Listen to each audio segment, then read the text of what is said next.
Hello students, good evening. Today in 10th class science, we are discussing the chapter end exercise. We have finished the concepts. इसमें अब हम लोग exercise start करेंगे. Last जो concept इसमें था वो अभी हम लोगों ने लिया था फोकल लेंथ का formula 1/f is equal to 1/v minus 1/u है एक तो ये, और फिर magnification is given by size of the image upon size of the object. This will be equal to image distance divided by object distance. This was the last concept which we had discussed. So question number first, I'll just read the statement of the problem. Book आप सामने रखकर solve करेंगे तो ज्यादा अच्छा है.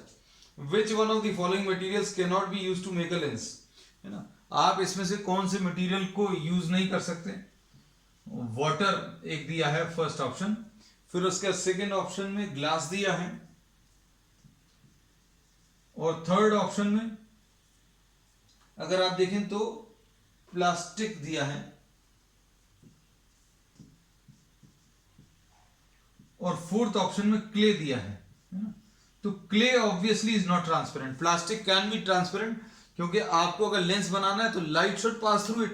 तो light इससे तो पास हो सकती है, इससे भी पास हो सकती है, इससे भी पास हो सकती है, लेकिन इससे पास नहीं हो सकती. So clay can not be use. So this is question number 1. The image formed by a concave mirror. Second question, the image formed by concave mirror. Concave mirror बना लिया. The image formed by concave mirror is observe to be virtual erect and magnified larger than the object. Where should be the position of the object? अब हमें यह मालूम है कि अगर आपने इंफिनिटी पर ऑब्जेक्ट लिया, इंफिनिटी पर अगर आप ऑब्जेक्ट लोगे तो क्या होगा, इसकी इमेज हाईली डिमिनिश्ड फोकस पर बनेगी. फिर आप इधर अगर लेकर आओगे बियॉन्ड सी, तो it will be the image will be found between C and F, और फिर इसके बाद स्मॉलर साइज की रहेगी. फिर यहां पर अगर आप आओगे तो सेम साइज का बनेगा, और यहां पर अगर आप ऑब्जेक्ट लोगे तो image will be found beyond C. और फिर उसके बाद अगर आप यहां पर रखोगे between pole and the focus, तो इसकी इमेज अभी हमें मालूम है कैसी होती है.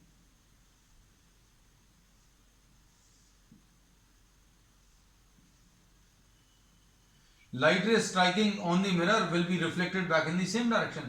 Light ray incident on the mirror will pass through the focus after reflection. तो इसकी जो इमेज आती है वो कैसी आती है, वर्चुअल है, इरेक्ट है और मैग्निफाइड है. So the object should be placed between pole and focus, है ना.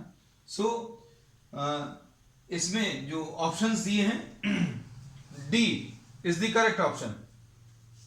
और सपोर्ट में अभी हमने आपको ये डायग्राम बनाकर बता दिया that if the object is placed between pole and focus then the final image will be formed virtual and direct and magnified. है तो ऐसी कुछ चाहिए था.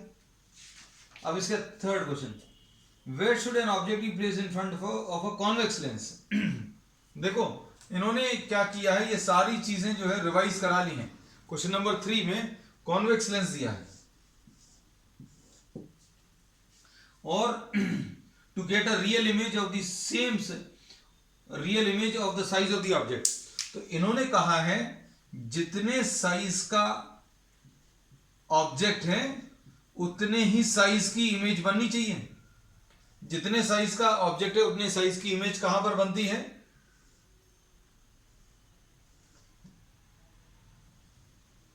when the object is placed on 2f. Object अगर 2f पर रखा है तो सेम साइज की इमेज बनेगी, है ना. तो अब हम लोग इसमें क्या कह सकते हैं, at twice the focal length. तो इसका बी ऑप्शन करेक्ट है ना. इसमें अभी हमने डायग्राम बनाने की एक ट्रिक भी बताई थी. ट्रिक क्या है कि आपको अगर इसका डायग्राम प्रॉपरली अगर बनाना है, मतलब इसमें जरूरत नहीं है, तो क्वेश्चन वी हैव कंप्लीटेड. अगर आपको ऑब्जेक्ट के साइज की ही इमेज बनानी है तो this is found when the object is placed on 2f. Object अगर 2f पर रखा हुआ है, ऑब्जेक्ट अगर 2f पर रखा है तो इमेज भी 2f पर बनेगी और सेम साइज की बनेगी, है ना। So we are finished, but I am discussing the trick to draw this diagram. अगर आपको डायग्राम प्रॉपरली बनाना है इसका, तो ये फिजिक्स के प्रिंसिपल्स के हिसाब से तो सही नहीं है, but you will get the accurate answer, accurate diagram. जितने साइज का ऑब्जेक्ट है उतने साइज की इमेज आप फॉर्म कर लीजिए। टेक अ पैरेलल लाइट रे, और ये पैरेलल लाइट रे को आप इससे ज्वाइन कर दो, और जहां पर ये इंटरसेक्ट करेगा उसको फोकस मार्क कर दो। फिर फोकस से एक लाइट रे ले लो और इन दोनों को मिला दो। This is how we draw the diagram. So the correct option is B, at twice the focal length the object should be placed at twice the focal length. अब क्वेश्चन नंबर 4 देखो, next.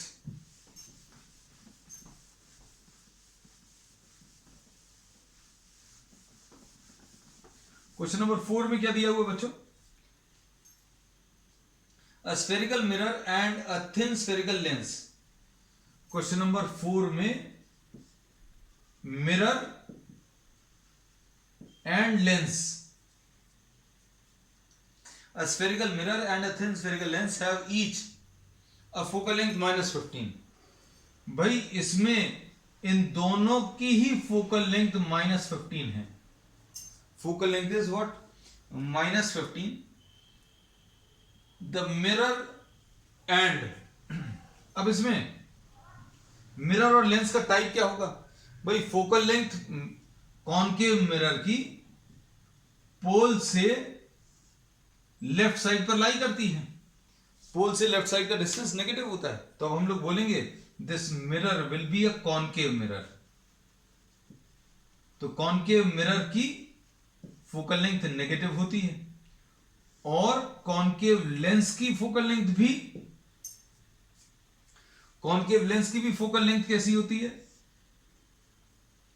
ये light rays को divert करता है तो इसकी focal length भी negative होती है। तो concave mirror and concave lens both have negative focal length, है ना। तो इन्होंने क्वेश्चन में यही पूछा था कि a spherical mirror and a thin spherical lens have each a focal length -15। The mirror and lens are both likely to be what? इसका A आंसर आएगा, both concave, है ना। अब इसके बाद 5th वाला क्वेश्चन नंबर 5। क्वेश्चन नंबर 5 में देखो क्या दिया हुआ है, हम डिस्कस भी करते जा रहे हैं, because answers to get the answers are correct, but you should be knowing how you are getting these answers, है ना। क्वेश्चन नंबर 5 में, no matter how far you stand from a mirror your image appears to be erect, है ना।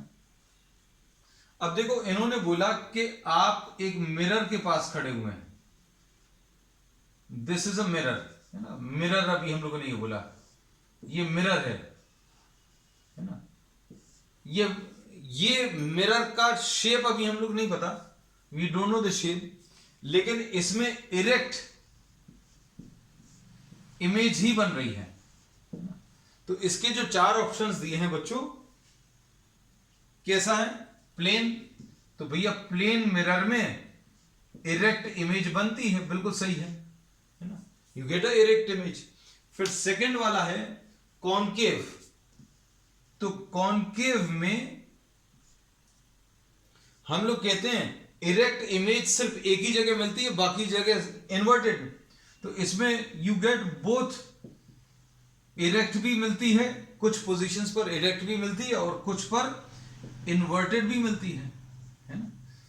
एक position में erect image आती है, वो अभी हम लोगों ने आज ही डिस्कस किया, when the object is placed between the pole and the focus, तो इरेक्ट इमेज बनती है। बाकी सारी पोजीशंस में इन्वर्टेड बनती है, लेकिन हमें इरेक्ट चाहिए, तो हम लोग बोलते हैं ये पॉसिबल नहीं है। थर्ड ऑप्शन क्या है बच्चों? कॉन्वेक्स। हाँ, तो अब कॉन्वेक्स में अगर आप देखो, कॉन्वेक्स मिरर में आप कहीं पर भी रखो, suppose if you are having a convex mirror,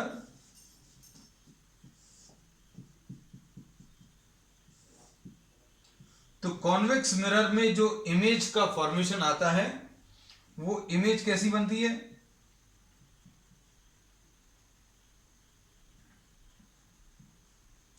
हमेशा इरेक्ट ही बनेगी, है ना। तो इसका आंसर क्या आएगा? कॉन्वेक्स भी आ सकता है, कॉन्वेक्स भी आ सकता है क्योंकि इसमें हमेशा इरेक्ट बनती है, प्लेन मिरर में भी इरेक्ट बनती है। तो इसका फोर्थ ऑप्शन, तो इस वाले में अभी हम लोग बोलेंगे this will be either a convex और प्लेन मिरर, या तो कॉन्वेक्स मिरर होगा या फिर प्लेन मिरर। तो इसका डी ऑप्शन सही है बच्चों। अब अच्छे सुनना,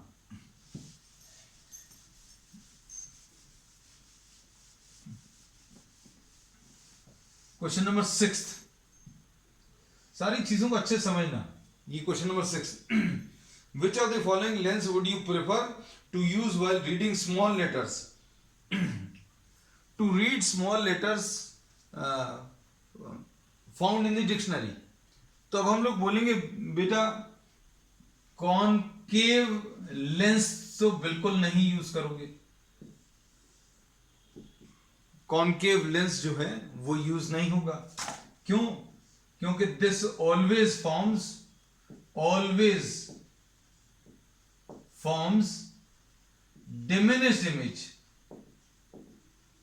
डिमिनिश्ड इमेज बनाता है। तो कॉनकेव लेंस तो यूज नहीं होगा, पहली चीज। अब उसके बाद अब बचता है कौन सा? Convex lens. तो कॉन्वेक्स लेंस में बच्चों हमें डिक्शनरी जब भी पढ़नी है तो उसके जो लेटर्स हैं वो सीधे दिखने चाहिए, लेटर शुड बी स्मॉल। अब अच्छे से समझना, हमें इमेज जो है अगर छोटी छोटी अल्फाबेट से, तो इमेज बड़ी बननी चाहिए। इमेज बड़ी बनाने के लिए हम लोगों के पास दो पोजीशंस हैं। कौन सी दो पोजीशंस हैं? एक तो ये वाली, कौन सी? F और 2F के बीच की, F और 2F के बीच की। लेकिन इससे जो इमेज बनेगी वो इन्वर्टेड इमेज बनेगी, है ना। इन्वर्टेड इमेज बनेगी, तो हमें इन्वर्टेड अल्फाबेट्स आपको उल्टे तो दिखने नहीं चाहिए। तो अभी हम लोग मोस्टली मैग्नीफाइंग ग्लास की तरह, अगर आपको किसी कॉन्वेक्स लेंस को यूज करना है, किसी लेंस को, कॉन्वेक्स लेंस को अगर मैग्नीफाइंग ग्लास की तरह यूज करना है, तो पोजीशन कौन सी रहेगी? Between optical centre and focus. अगर आप ऐसा कुछ रखोगे तो इसकी इमेज बच्चों कैसी बनेगी? देखो,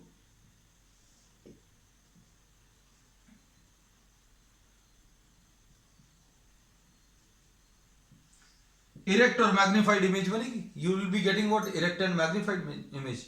तो अब हम लोग ये कहते हैं कि ऑब्जेक्ट कहां पर रहना चाहिए, ये पता चल गया। हमें कॉन्वेक्स लेंस यूज करना, पहली चीज। दूसरी चीज, object should be placed between optical centre and focus. आपके पास लेंस जो रहेगा, ये लेंस है और ये उसका फोकस है, उसके बीच में ये ऑब्जेक्ट रहना चाहिए। मतलब जो अल्फाबेट्स रहेंगे बच्चों, वो अल्फाबेट्स कहां पर रखे रहेंगे? Between the lens and the focus, है ना। अब ध्यान से सुनना, अब इन्होंने ये तो चीज बोल दी है कि एक लेंस है 50 सेंटीमीटर वाला जिसकी फोकस है 50 सेंटीमीटर, यानी इतना। अब इतना डिस्टेंस अगर फोकस का है ना। अब आपको जो रीडिंग ग्लासेस हैं, जैसे मान लीजिए ये डिक्शनरी आपकी यहां पर है, और ये अभी आपने जो मिरर रखना है, वो मिरर कहां पर रखना है बच्चों? सॉरी, जो लेंस रखना है, that should be placed between what? The focus and the optical centre of the lens. तो मतलब आप इसके बहुत, लेंस को कहां पर रखोगे? इसके बहुत पास में रखोगे, है ना। तो this should be having what? A small focal length.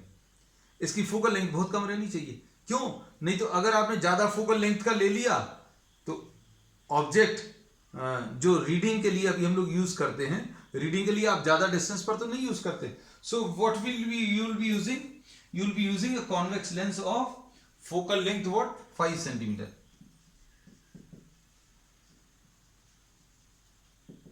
है ना। तो इसका कौन सा ऑप्शन आ जाएगा? 6 वाले का। 6 वाले का इसमें सी पार्ट जो है वो सही है, 6 का सी पार्ट। अब इसके बाद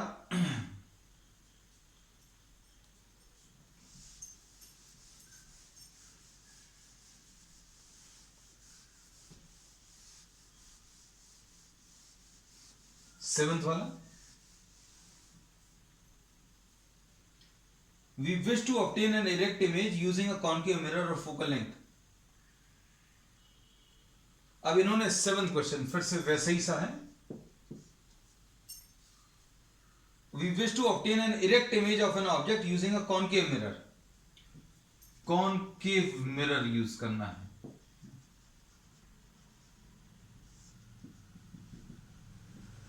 और इसकी फोकल लेंथ बच्चों कितनी है? Focal length 15 centimetre.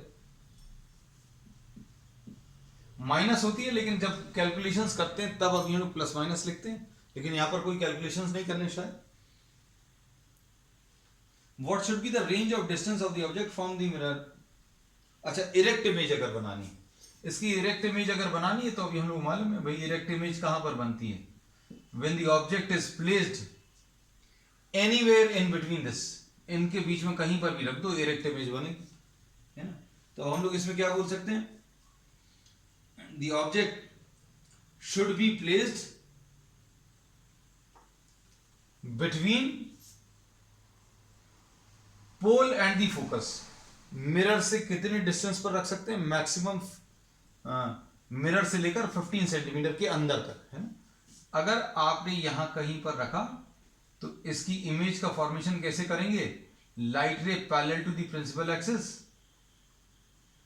After reflection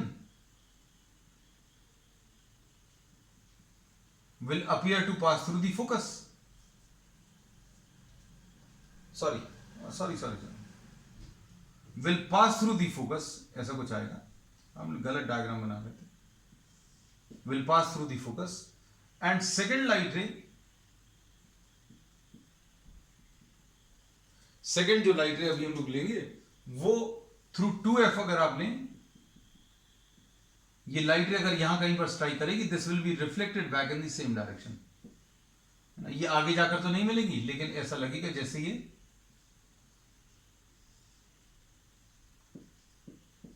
इन्होंने रे डायग्राम बनाने को भी बोला था, इसलिए अभी हम लोगों ने ये रे डायग्राम भी ले लिया। चलो नेक्स्ट, इसके बाद क्वेश्चन नंबर 8 देखो बच्चों।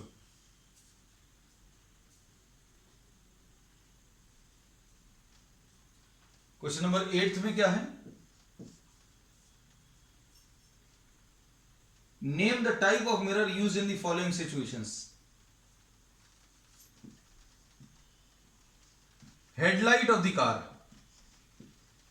कार की हेडलाइट में अगर आपको मिरर यूज करना है तो कार की हेडलाइट का शेप कुछ ऐसा होता है, ये यहां कहीं पर रिफ्लेक्टिंग सरफेस होता है और ये रिफ्लेक्टिंग सरफेस है, और इसके फोकस पर अगर आप बल्ब लगा दोगे, ये फोकस है और इसके फोकस पर आपने बल्ब रख दिया तो क्या होगा बच्चों, इससे लाइट रेज जो निकलेंगी मिरर पर स्ट्राइक करने के बाद these will become parallel to the principal axis, इसलिए इससे पैरेलल लाइट रेज मिलती है ना। तो अभी हम लोग यही कहते हैं कि हेडलाइट में आपने डेंटिस्ट वगैरह, सॉरी जो ईयर के या नोज के जो आई स्पेशलिस्ट इनके जो डॉक्टर्स रहते हैं वो भी यहां कहीं पर लाइट यूज करते हैं, है ना। और उसमें भी जो लाइट रहती है that light is placed on the focus of the concave mirror, है ना। तो ये चीज याद रखना। सेकेंड, अब साइड व्यू मिरर, जो गाड़ियों में रेयर व्यू मिरर लगा रहता है बच्चों, रेयर व्यू मिरर, ये कॉन्वेक्स शेप का होता है क्योंकि इसमें ऑब्जेक्ट कहीं पर भी रखा हो, इंफिनिटी से लेकर कहीं पर भी रखा हो, इसकी इरेक्ट इमेज ही बनेगी। तो अभी हमारा काम तो यही रहता है, सबसे पहली चीज कि जो पीछे चीजें आ रही हैं वो कैसी दिखनी चाहिए, इरेक्ट दिखनी चाहिए। if someone is coming or if some vehicle is coming, those should appear to be erect. और उनकी पोजीशन पर, उनके डिस्टेंस पर, जो पीछे ऑब्जेक्ट आ रहा है उनके डिस्टेंस पर डिपेंड नहीं करना चाहिए कि वो इरेक्ट है कि इन्वर्टेड है। तो अगर आप इसमें कॉन्केव मिरर यूज करते तो अलग अलग डिस्टेंसेस के लिए अलग अलग टाइप ऑफ इमेज बनती। हो सकता है इरेक्ट बनती, हो सकता है इन्वर्टेड बनती, लेकिन हमें कैसी चाहिए इमेज? हमेशा इरेक्ट ही चाहिए। So therefore we use what? A convex mirror. ठीक है, कॉन्वेक्स मिरर इरेक्ट इमेज बनाएगा। पहला रीजन ये है, this will be forming what? Erect and diminished image, है ना? And erect and diminished image लिख लेना, इसका रीजन है डिमिनिश्ड इमेज। और एक और चीज अभी हम लोग क्या कह सकते हैं कि इसका व्यू जो है वाइडर व्यू रहता है, ये ज्यादा एरिया अभी हम लोग बोलेंगे कवर करेगा। इसमें अभी हम लोगों ने बोला अगर आपका मिरर का शेप ऐसा कुछ है, आपकी तरफ से ऐसा कुछ अगर है, तो ये इधर का भी एरिया और इधर का भी एरिया कवर करेगा। ध्यान से समझने की कोशिश करना, अगर ऐसा कुछ मिरर है तो इस पर लाइट रेज यहां से भी गिरेंगी, यहां से भी गिरेंगी, सारे एरियाज को ये कवर करेगा। लेकिन अगर यही एरिया ऐसा कुछ है, अगर ऐसा कुछ है तो क्या होगा? रिस्ट्रिक्टेड विजन आ जाएगा, आपको लाइट जो है कम एरिया से इसके ऊपर तक गिरेगी। तो अभी हम बोलते हैं वाइडर व्यू मिलता है। दो चीजें हैं, दो रीजन है, एक तो इरेक्ट एंड डिमिनिश्ड इमेज और दूसरा वाइडर व्यू या ज्यादा area, this can cover larger area, ऐसा लिख सकते हैं। So this is B part. C part, solar furnace. Solar furnace में भी अभी हम लोग ऐसे ही कुछ कहते हैं। सोलर फर्नेस में क्या होता है? लाइट रेज कौन सी? सन से जो लाइट आ रही है वो किसी एक मिरर पर टकराती है और वो सारी एक पॉइंट पर कन्वर्ज कर देते हैं, है ना? तो उसके लिए अभी हम लोग क्या करेंगे बच्चों? एक कॉन्केव मिरर का यूज करेंगे। तो सोलर फर्नेस में आप ऐसा कुछ यूज करने वाले हैं और सन की जो रेज आती हैं हम लोग ऐसा बना दे रहे हैं। सन की जो रेज आएंगी बच्चों वो पैरेलल लाइट रेज आएंगी और ये पैरेलल लाइट रेज कहां पर कन्वर्ज होंगी? फोकस पर कन्वर्ज होंगी। और यहां पर फोकस पर आप वो मटेरियल रख दोगे जिसको हीट करना है ना? तो आपकी सन की लाइट रेज सारी इस मिरर पर आई और ये सारी की सारी कन्वर्ज हो गई कहां पर? फोकस पर, है ना? तो कॉनकेव मिरर का अभी हम लोग यूज करते हैं। और कॉनकेव मिरर में ये खासियत रहती है क्या कि ये लाइट रेज को किसी एक पॉइंट पर कन्वर्ज कर देता है। अब नेक्स्ट इसके बाद बच्चों 9th क्वेश्चन। 9th क्वेश्चन में देख लो, इन्होंने बोला 1/2 of the convex lens is covered with a black paper. Will this lens produce a complete image? अच्छे सुनना, क्वेश्चन नंबर 9। अभी आपने ये कॉन्वेक्स मिरर ले लिया और नीचे वाला जो पोर्शन है इसका जो नीचे वाला पोर्शन है इसको आपने कवर कर दिया, ब्लैक कर दिया। अब यहां पर अगर ऑब्जेक्ट है तो ऑब्जेक्ट की इमेज बनाने के लिए ऊपर का आधा पोर्शन भी काफी है। देखो कैसे, light ray parallel to the principal axis ऐसी कुछ जाएगी and light ray through the optical centre will go undeviated. तो अब हम लोग इसमें ये बोलेंगे that this is the object and here you get the image. तो will this lower part make any difference? No, this will not make any difference because the upper half will form the image. हाँ, ये चीज जरूर है, the sharpness or the brightness of the image will decrease. इसको physics की language में भी हम लोग कहते हैं कि intensity of light will decrease, है ना? चलो बच्चों, that's all for today. We will continue with the same topic on the next time.